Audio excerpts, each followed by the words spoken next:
a very noted artist, and she was giving a presentation, and she was attending a banquet reception the night that evening. So she chose to go there, which was normal, because normally what I would do is I'd single-handed and bring the boat across the lake to Mimico, and normally she would have met me on the other side. But she had commitments, and I had no problems with that, and she helped me take the boat off the dock, and did all the proper procedures, took the fenders off, took the lines off, stowed everything away, and headed off into the lake. Now, I was about 8 miles off of shore, off of the Niagara River. The winds were 25 knots gusting, up to about 28 knots, and I had about 1 to 2 meter waves. And for this boat, basically I had only a reef foresail. Didn't need to have a main, because with that reef foresail I was doing between 6, 7, and 8 knots respectively. And the boat was handling very well. And about 10 minutes after I started getting up to speed, I started to notice the banging noise happening from the back end of the boat. And I looked down, and sure enough, one of my ridge poles on the dinghy tow system had let go. Now, as I had indicated, we've had this system on the boat for over 15 years. We've never had it let go, so I immediately realized that I had to do something. So I turned the boat around, hove to, and slowed the boat dramatically down to about 1 knot to 2 knots. And there are 2 pads, rubberized pads, that are on these 2 poles, and I'll show that in a second. And basically you can get off the boat and then adjust anything that you have to. So I got into the dinghy, and I viewed the hook that had come off, and I realized that the hook had been open. Decided to tie it, make it fast, and then got back into the boat, headed the boat into the wind, started to head off, and about 10 minutes later the line came off again. This time I realized I had to let the boat go, and what I had planned to do was turn the boat around into the wind. And then from there, what I would do was just take the second pole, undo it, and let the painter tow the boat, and then I'd pull myself up to the back end of the boat, and then get back on, keeping in mind I was only doing 1 knot to 2 knots. The one thing I hadn't anticipated was that the pole that I tried to tie, the knot that I did was extremely tight at this point, and I couldn't get it off, so I decided to cut it off. So I took a knife out of my pouch and started to slice it through, and as I was slicing, I was ready to take the good pole and undo the hook that was holding the port side of the ridge pole. And as I did that, all of a sudden a stern wave came up underneath me, and I could sense the boat starting to go up on one end, but by that time it was too late. So I finished cutting the line, and all of a sudden the boat nosed into the wave, and as soon as it nosed into the wave, the whole boat came up on its side and flipped right over, and then threw me into the water. Needless to say, I was quite shocked. Now, as you can see, this is what the dinghy tow system looks like in a perfect situation. We have 2 engines on the boat. We have a 15 horse and a 3.5. This is the 3.5, and this is what it normally would look like. So what you have, these 2 pulley systems. These are the systems that help pull the boat right out of the water. And then the 2 ridge poles are the poles that have the rubberized stainless steel pads, and that's where you would walk back and forth if you have to do any adjustments. And then there's 2 diagonal lines that keep the boat from moving from left to right. So the one that let go was the one on the starboard side. Now, what I'm showing here are the 2 hooks. The hook on the right is actually a brand new hook, and that's what a brand new hook would look like. It has a pin that's engaged, and you pull on that wire, and it opens it up, and then you snap it on top of a bracket on the back of the dinghy tow system, and then by gravity it just holds onto itself. What you see on the left side is the damaged one, and as you can see, the meat is opened up quite a lot. The one on the right side, the clearance is about a 1/16 of an inch. The clearance now on the one on the left is about a 1/2 inch. So the bar that it would hold onto is much thinner than that. So obviously that's the reason why all the meat, as you can see, was all eaten out over the last 15 years of wear and tear. When I left that day, I did notice it was open about a 1/16 of an inch, and I assumed that everything was going to be okay. So I decided to go out and go, for the sale, and I would replace these at a later date. what I hadn't anticipated was the force of the waves and the lack of meat in these two hooks that were on the system that were forced over with the diagonal movement of the back of the boat. This is the end of the one that sheared off. Now this, oddly enough, was the good hook, and the good hook was the one that when I pulled off, it was the one that when the boat actually inverted and flipped over, it snapped that hook completely right off. These two hooks were designed to hold about 350 pounds apiece. So they're very substantial, and you would never anticipate any kind of damage of that nature. So that is the end of the pole that would attach to the stern of the dinghy. Again, the three hooks, the one on the right is the one that actually was the better of the two that broke, and the one in the middle is what it should look like. So what I've done is I've completely rebuilt the system, so all the hooks have been redone, all the pulley systems have been replaced, and so now it's back to the new condition. Facing reality of being in the water. My very first thought was not to panic and to think it through. I'm assuming from all the weather reports that the temperature was between 6 and 9 degrees Celsius. And I looked at the Caribbean Dream, which was approximately 16 feet away from me, and the dinghy was at this point about 6 feet away going in a westerly division.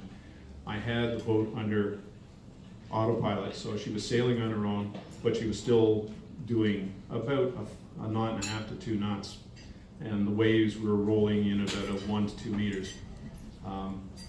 As she was sailing away, I realized I had to start thinking about what I was going to do. I'm a strong swimmer, but even I realized that in the wave conditions, with running shoes on, foul weather gear, life jacket that had been deployed, I would have little chance to catch up to the boat. So my priority was to stay with the boat. The dinghy was the logical solution at this point. We have an AB rib dinghy, and it's about a 10.5 foot long with a beam of about 5 feet. And we did have the 3.5 horsepower attached to the back of it, and the total weight of it is about 150 pounds. At this point, I decided to swim to the back of the dinghy to find a way out. But there was absolutely no way that I could grab on anything to pull myself out, simply because the back of the dinghy, there's no handholds above the water on the underside of the dinghy. So I had a surge of adrenaline, and I just decided, okay, this is it. I've got to get out of the water. I knew it was cold. It didn't occur to me. I didn't think about anything else. I just started to swim, and then I somehow porpoised out of the water onto the hard and slippery dinghy bottom. If somebody gave me $2 million today, there would have been no way that I could replicate that. The adrenaline that came through me at that time, I don't know how it happened. It's just a feat. If you realize a dinghy of that size, it's almost 2.5, 3 feet out of the water. Plus, the boat is going up and down. So I had only one chance to do it, and I was very successful in doing it. Now I'm in a situation where I have to start planning for my survival. The outboard engine, because I had it on, acted basically like a sea anchor, because the winds were still gusting between 25 and 28 knots. It helped keep the bow dinghy, the bow always downwind, and it never went beam on. If it had gone beam on, it would have been a whole different scenario, because the boat would have broached and it probably would have flipped because of the heavy wave pattern. But it was basically stable the whole time. I managed to sit on the top of the dinghy and balance there from about 11:15 to about 5:30 that day. And how I was balancing was basically taking my two legs, extending them as far as I could on the two bow dinghy pontoons, and having my two arms as far back as I could and balancing on my fingertips. And that worked quite well that day. I actually started to feel that I was in control. The weather was not as bad as you would think, even though it was cold and windy. The sun was out, and I was starting to feel warmer, and I felt I could do this for a long time, providing the scenario kept on going the same way. But around 4 o'clock, 4:30, I noticed that the wind patterns and the waves started to get very violent again, and I started to get concerned, but there was not much I could do at that point. And then all of a sudden, a rogue wave came up behind me and literally went over the top of the back of the dinghy. hit me in the back and then threw me. I skidded right across to the bow and back into the freezing water. But at this point, I now realize I'm in trouble because I'm very cold, I was exhausted, I was cramped, my legs were cramping up quite badly at this point. I pulled myself onto the lower end of the 3.5 horsepower because that was the only way I figured I could get out of the water. But while I did that, I tried to lift each leg up to see if I can get a purchase to sort of climb out onto the dinghy, but there was absolutely no way I could do it. So I was really in trouble at this point because basically half of my body is still in the water and I knew I had to get out. So I started to look around and see if anything I could find, and all of a sudden, one of the things that I had done with our dinghy is that we have 2 painters, one on the bow and one on the stern on the inside of the dinghy. And basically the whole idea was when we go somewhere, we tie up and we have these 2 lines. And all the lines on our dinghy, whether it be the painter or any of the tow lines, and the lines tying the boat are all floating lines. And I had this line, which is about a 6-foot length, and it was sitting there sort of dangling underneath the stern of the boat. And I was kind of looking down and I realized I'll give it a tug and see if there's anything I can do with it. And I started to pull on it, and sure enough it came out. To this day I don't know how that happened because both of these lines had been securely tied with bowlines. And as you know, bowlines don't come off that easy. So somebody up there was watching me. So I pulled on this line and I looked down at it and I realized this is my salvation, or at least something I can deal with. So I decided to take one end and tie the bowline to one of the stern brackets on the dinghy, and then pushed the line underneath the dinghy, and then from there I tied another bowline. And by doing that I figured, okay, I can stand on it and then try to get back onto the underside of the dinghy, but to no avail. There was no way that I could grab a hold of anything, and I was afraid that I was going to slip and fall back. So I noticed that the wave pattern was still very large and very wavy, and the boat was cresting up and going down. So I decided at this point to take a chance, and I decided to stand up, balancing with my body a little bit forward, and waited for the wave to crest up behind me. And as the wave crested up behind me, I waited for the wave to take the dinghy back down the wave, and as it did that, I let go of my foot holds and decided to skid across the top of the dinghy. But you have to remember, it's 10.5 feet to go to the end of the dinghy to the bow. And I was saying to myself, this is the only chance I have. So the whole point was to get on top of the dinghy and then skid right across and grab a hold of the tow rings. On this dinghy, on the rib, there's one in the center and there's 2 on the pontoons. And I was fortunate enough to grab the one in the center and one on the port side, and I grabbed on for dear life. I stood on the lifeline, and that was something I had never thought of doing, but it basically was the thing that got me going. About 3 or 4 days after I was rescued, this is the dinghy. The Coast Guard actually went out and picked her up, and I did lose the fiberglass seat. The engine was still intact, and my 2 oars were still there, and everything was in good working order. So that's what the dinghy looked like. And that was the floating painter that basically I think saved my life, because I think if I hadn't had that, I probably wouldn't have been able to deal with the hypothermia. Now, dealing with being in the upside down dinghy, I now had a different focus on life. I now was laying face down and holding onto the tow rings. The problem that I had now is I got really angry. Something within me snapped, and I basically said out loud, this is not the way I wanted to go. And with the waves now broaching the back of the boat and brushing right over the top of me, I realized I had to do something more drastic, because I couldn't just sit there and let the waves keep on pounding me.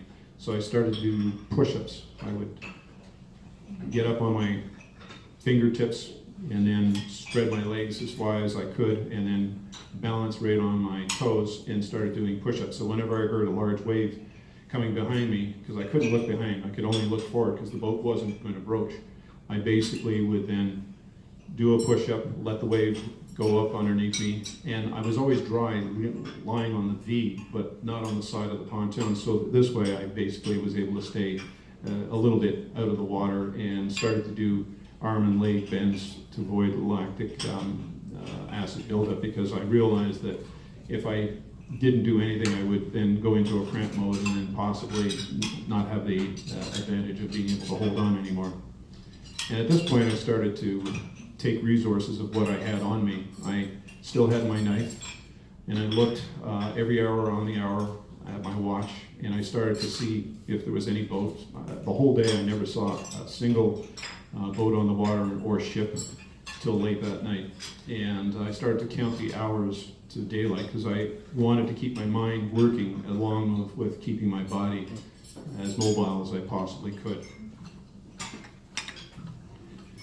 The joint search and rescue, one of the key things that we did correctly is we filed a sailing plan with some of our MCC friends. Up in front is Les Wynn, and Les was one of the key people that helped save my life, and Graham and Diane Sager, which were good friends and neighbors of ours also.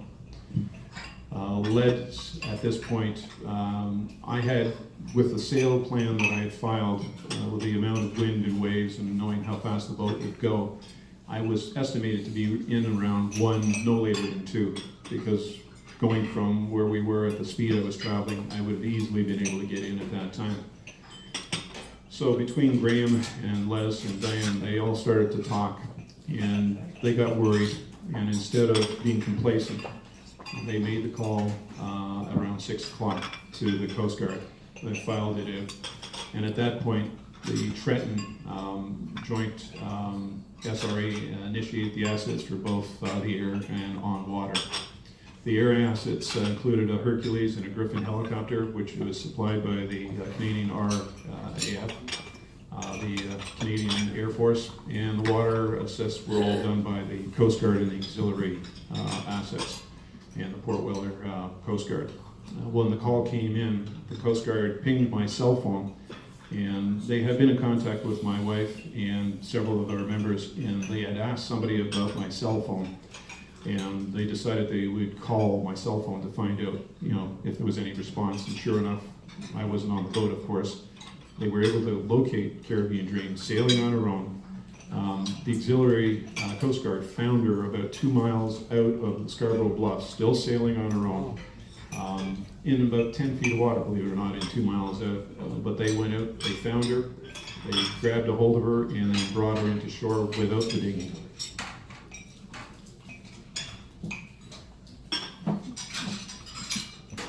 Before I go there, I would just like to preface this. A couple things that happened significantly that assisted in my rescue. One was my wife's ability to work with the Coast Guard and Trenton location where they were doing all the coordination. What they did was when they found the boat that close to shore off of Scarborough, they made an assumption that I would be somewhere that way of the lake, which was totally way off where the sailing model was. We found out later that they had filed many computerized sailing modes, and they tried to figure by the drift, the wind, the waves, where I would have been. But now they would have to look at half of the lake as opposed to where I actually was. Karen and the Coast Guard people asked her specific questions about, what the boat was, where was the dinghy in her estimation, and she basically, with her experience on the boat, she knew that there would have been no way that I would have been down this way. So it had to have happened somewhere from Niagara-on-the-Lake on the way to Mimico. And of course, the wind coming out of the east, I would have been blown west. So with her advice and assistance, and later they actually told us that Karen was the rock star of the day, because most people that deal with their land and air sea rescue are really not very instrumental in helping their rescue. Thank you, my dear.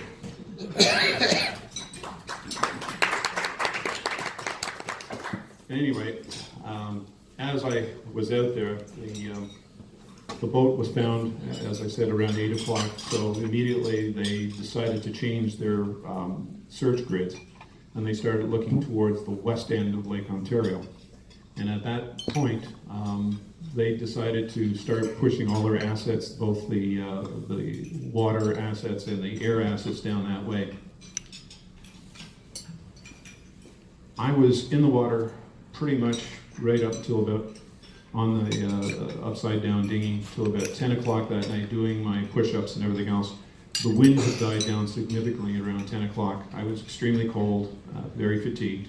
My hands were aching, I had cuts, bruises, scrapes all over me. But I decided to start looking around, and I did see one ship that left the Welland Canal, and she was heading towards Hamilton, and she came less than a quarter of a mile away. I had my strobe light out, and I was hoping that somebody would be able to see me, because I actually saw people walking on the deck back and forth. Of course, nobody was there to look, and I watched in kind of a dismayed feeling, and this big ship going right by me and heading that close that I thought I would have been able to attract their attention. At any rate, I decided to change my survival mode at that point.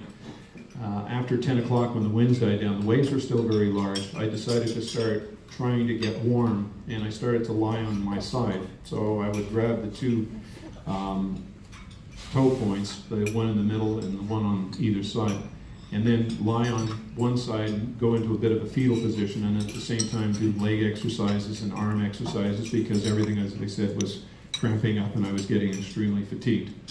And I do that for maybe 10, 20 minutes, and then after that I would go to the opposite side. So I did that from around 10 o'clock till about 1:30 in the morning. By around that time, about 1:30 in the morning, I started hearing a helicopter. I had seen several planes, but they were way off in the distance. And one of the helicopters that came by was close enough that I thought he could see me, so I had my strobe out and everything else. But the helicopter just went right by me. Second pass, exactly the same thing. So I was losing a little bit of hope, but I kept on thinking that maybe they would come back.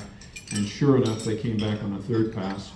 At this point, they saw my strobe, and this helicopter is equipped with infrared technology, and they were able to see me before they could actually see the boat. They actually told me later that they could see somebody on the boat. They didn't know if I was alive, awake, or whatever. I found out later when we visited the Coast Guard that this Griffin helicopter only had 1 hour left of fuel. So it was really critical that they had made it, and they decided to keep on going until that very last minute when they would have had to turn back and then head back and then come back out again and start all over again. But sure enough, they did see me. They turned the huge bright lights on me, and they were hovering ahead of my position about 300 feet away. And I was kind of puzzled with that, because I had watched the show where they had the Alaskan deep fishing boats where they go for the crab and the lobsters, and I thought they would drop a basket down and I'd get into this basket, and the way I'd go. Well, it doesn't work that way here, because they had assets in the water also. But they decided to stay further away from me so the prop wash wouldn't knock me back into the water. They did not know if I was conscious. They couldn't see me well enough at this point. There were divers on the helicopter that were suiting up, and they were ready to hit the water. But at this point, I decided to be more mobile, and I decided to take the chance and start to kneel. So I knelt on the boat and started to wave my strobe light in front of me, and showing that I was conscious and that I was able to, give a signal. So they stopped the divers from going in. And what I didn't know is that the Port Weller Coast Guard rib had already been dispatched, and she was doing grid searches up and down the lake. She was probably less than 4 or 5 miles away from my position when they radioed. Within about 10 minutes of them seeing me, the Coast Guard rib vessel came around the side of me, and they zipped up right beside. I didn't even hear them or even see them until they were right beside me, and the captain kind of looked down at me and he said, "Would you like a lift?" And I basically said, "Yes, sir." And I graciously grabbed the first mate's arm and yanked me aboard. Now, here's an interesting thing of my perspective at the time. I was still conscious enough to realize that I'd just been rescued, but I still wanted to hold on to the dinghy. It's an $8,000 dinghy, and it's, it was a gift from my wife, and all the rest of it. So I figured, I'm going to try and see if we can get the dinghy. So I leaned over to the first mate and I said, "Is there any chance we can get her out of the water and flip her?" Well, he tried, and then he couldn't budge it, and then I decided to get off my perch.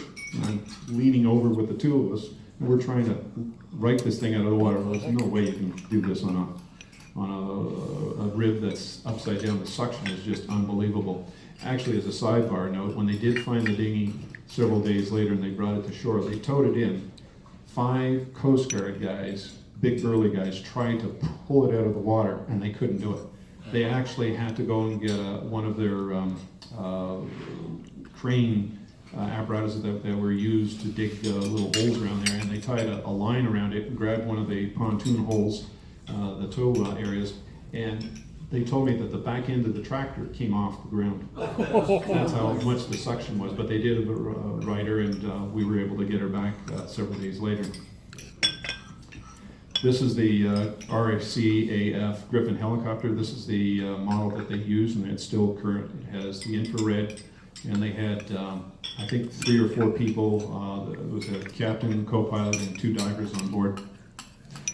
This is the actual rib. Several days later, after I got out of the hospital, I went personally with my wife, bought a great big bottle of rum for them, and went over, and these guys were really gracious. This is the Coast Guard vessel, and this is the Cape Storm. And a little sidebar note to the Cape Storm. This is the vessel that they would have used that night because of the conditions and being wet and all the rest of it. The crew piled into the Cape Storm, which is a very sizable craft, and it's got all the amenities. It's got a medical center in it. It's got everything for heart attacks, you name it, all the drugs and everything else. As soon as they turned on the engines, one of the port side engines immediately cut out, and they realized somebody had done some mechanical work on the vessel, and somehow the antifreeze cooling system had failed, and it punctured either a hose that let go or a petticock that was open, and it discharged all the antifreeze. So the boat was now dormant. They couldn't go out on one engine. So they piled back into this dinghy. She's about 35 feet long, very sizable dinghy, high-powered engines, but the problem is it's a wet vessel because when you go to those kind of winds and waves, you're literally soaked. Well, they went out and they started to head out of their little port outside of the Port Welland Canal. They're on the opposite side of the Port Welland Canal. As soon as they got out into the lake, they hit something really, really big, to the point where they were very concerned that they had punctured the hull. So they stopped the boat dead in the water and they checked their bilges. They tried to figure out if anything was damaged underneath, and they didn't find any damage, but what they found out later was that one of their props was badly damaged. And they could have turned around and went back and just given up and said that was it. But what they did was remarkable. They went out in spite of the fact that they had damaged their rib, had a badly damaged prop which wasn't acting properly, and the boat was crabbing instead of going straight. They took off and did their bridge searches, so my hat's off to these gentlemen, because with their perseverance I wouldn't be here today. This is the crew at the Port Weller Coast Guard team. The chap right beside me on my right is the captain of the division, and the one standing to my left is the captain of the rib, and the one beside the captain was the first mate. So you can see he's a pretty strong, burly young guy, and he and I had a lot of good fun when we were heading back to shore. He kept on looking at me, and he kept on wondering, because I was getting rained on as if I was in a shower, and he looked at me and he said, "Do you want us to slow down, or are you too cold or whatever?" And I said, "You know what, I'm wet already, let's just go for it." So they blasted off, and they were doing over 30 knots heading us to shore. It took me about 20 minutes to get to shore. And the chap on the other end is the engineer who maintains the communications and the vessels. One of the things that I'd like to point out is that a lot of people who have been involved with a rescue, whether you were in dire straits or not, what they told me was quite unusually and very surprising. They basically said that almost 90% plus people they never see after they do the rescues. Nobody takes the time. And they were very appreciative for me and Karen, Karen and I should say, to go and meet with them and thank them and shake their hands. I gave each one of them a great big bear hug, and they were thrilled. I mean, these guys worked so hard, and they put their lives on the line, and I can't say anything more that I can. The whole team, whether it be in Trenton. We did talk with the people in Trenton, the commander there, who actually invited us if we were in the area to go to Trenton and get a full guided tour. And when I was there, they gave me a full tour of the Cape Storm vessel. They gave me all the different, they let me go right into the engine room. They let me sit in the captain's seat and play with all the instruments. I mean, these guys were just, thrilled, and we were, like a big family. Let's face it, people on the water are a big family. There's a lot of things that happen, but when life threatens and people come up to the edge like that, and these guys, stepped up to the plate. They were an amazing group of guys. One of the things that they did was they honored me, and I hadn't really even thought about it. They gave me a challenge medallion, and it's a two-faced thick medallion. And on one side is the Cape Storm, and the other side is the Coast Guard insignia. And what I was told later, that all Coast Guard people all across Canada have one of these. And the purpose of this is for teamwork and compassion to each other. And also another interesting side note is when they go to a bar, one guy will look to the other guy and say, "Have you got your challenge medallion?" And if you didn't bring it that night, you get to pay all the drinks. So I've been instructed to hold on to it, and whenever I go anywhere where they are, they'll do the proper thing. Good thing you had it here now. Yes, that's true. That's true. Yeah, this would have been an expensive one. Now I'd like to get serious. The St. Catharines Hospital stay. When they picked me up, they got me into the ambulance. My wife was there, greeted me, and we hugged, and they got me off to the hospital within about 10 and 15 minutes. I spent about 3.5 days in the hospital in emergency. I started off in the ER, and I thought I knew a lot about hypothermia, but I obviously didn't. I was suffering from hypothermia. I had several cuts, abrasions, bruising, swelling, sunburn. I actually still had my sunglasses on the whole time. The one thing that I hadn't realized is that because of all the stress that I've been putting on my body, there's an enzyme called CK. There's a technical name, and it's just called CK, but it's an enzyme that your body is secreting when it goes under stress. The normal stress reading for CK is between 200 and 1,000 for an average man. Mine came in at about 14,000, and what they had told me is that I was on the borderline for a dialysis machine that night. But they decided to start giving me intravenous immediately, and by doing that, they were able to start bringing the CK count down. I had several bags. From the time I got into the hospital to the time I left, I had a bag in every minute of the day, and it was changed. I probably had about 10 to 12 bags in the whole time I was there. And also I was being prodded by many doctors and nurses with needles. They were extracting my blood several times a day to check the levels and check everything else. They also started injecting blood thinners into my abdomen to avoid any blood clots. I have to make a comment with the medical staff at this hospital. They're absolutely amazing people. Out of the 7 doctors, 2 of them were sailors. And one of them was a sailor from the Caribbean, and when he met me, he was the second doctor that I had met. He looked down at me and he said, he was amazed at the story and all the rest of it, but he turned around and quizzically looked at me and he said, "Has anybody checked your heart?" And I said, "No, I haven't had anybody, think about it." And he basically immediately called the heart group, and they had an ECG done on me, and I had several done the whole time I was there. That way they would monitor my heart and then figure out exactly what needed to be done. And so I was very thankful for them to do that. My body, the first 24 hours was in turmoil. I couldn't walk, my legs were seized, my arms were extremely sore, both my hands were twice the thickness. It looked like I had baseball gloves on. Because of all the swelling and holding on and everything else. The tips of all my fingers were bruised, and I had blisters on almost every single one of them. And I hadn't realized it until I started looking around. One of the things that I had anticipated while I was in the hospital on the second day, I started realizing, because my jeans had been taken off and all my thermal stuff and everything else was taken off, I noticed my knife was still on me. And I kind of went into a bit of a spasmodic moment of going through the whole idea of being on the dinghy and then cutting the dinghy off. I realized something that I hadn't anticipated until that moment. The dinghy was in my left hand. I'm a left-handed person when I cut something and write when I write. I had the knife in my hand the whole time I was in the water. I had never let it go. So basically, when I cut the line on that starboard side and pulled the pin, I kept a hold of the knife, hit the water, still had the knife in my hand, and I swam with my knife with one hand closed, and I was still able to get out of the water. I have no idea how that could happen, because when I got back on the dinghy, I then put the knife back into the receptacle, and so that's kind of a thing that I noticed after the fact.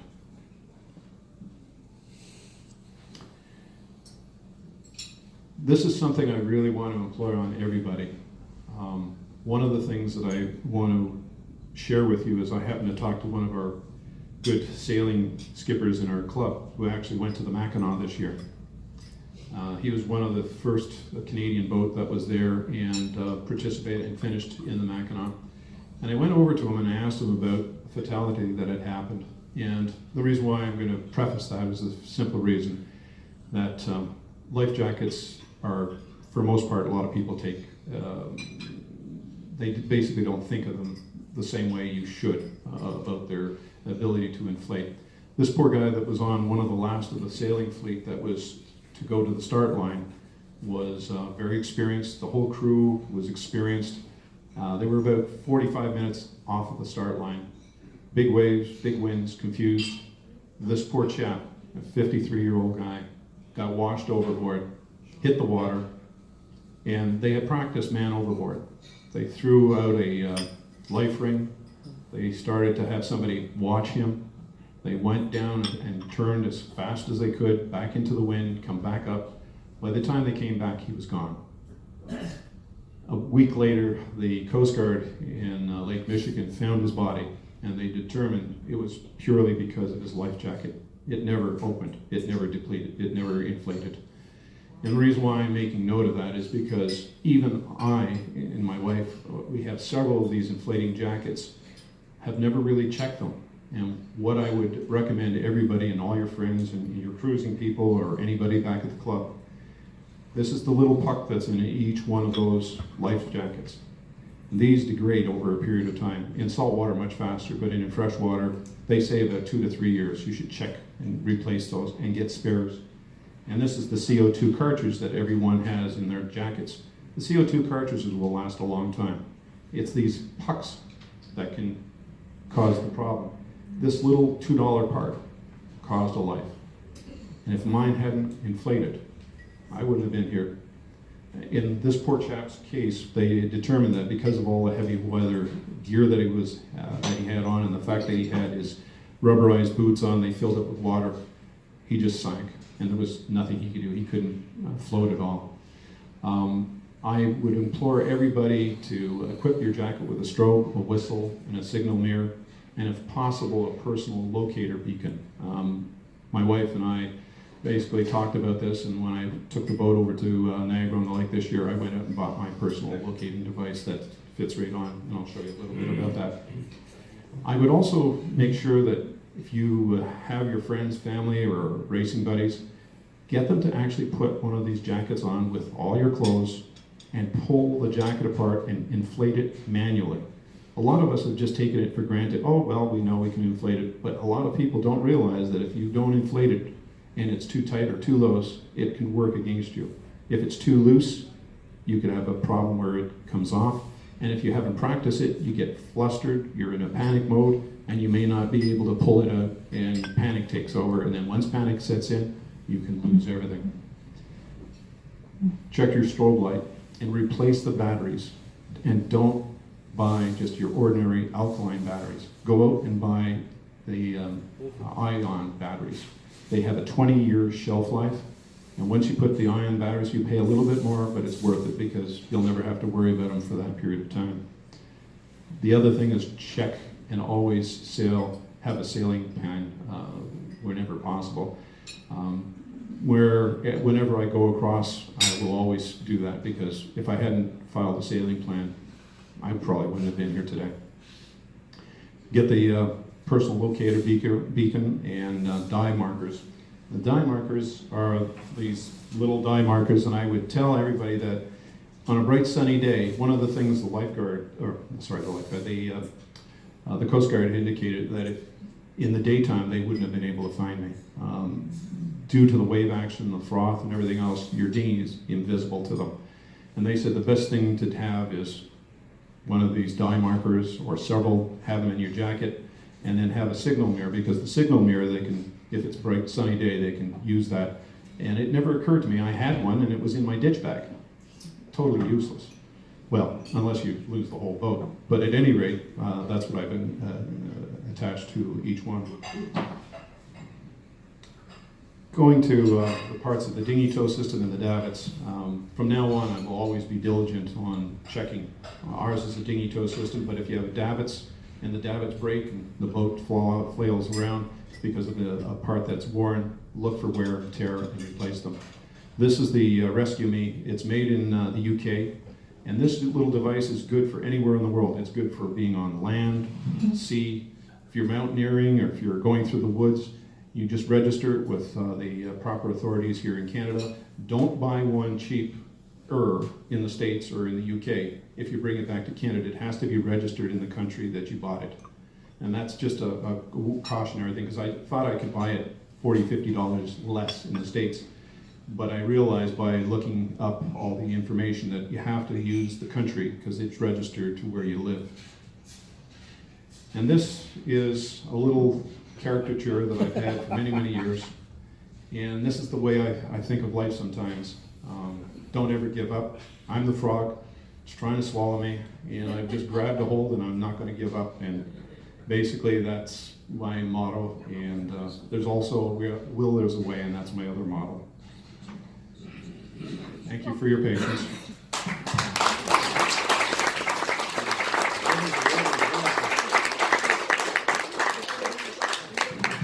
Are there any comments or questions? Bob? Did you have any trouble staying awake? You were so cold.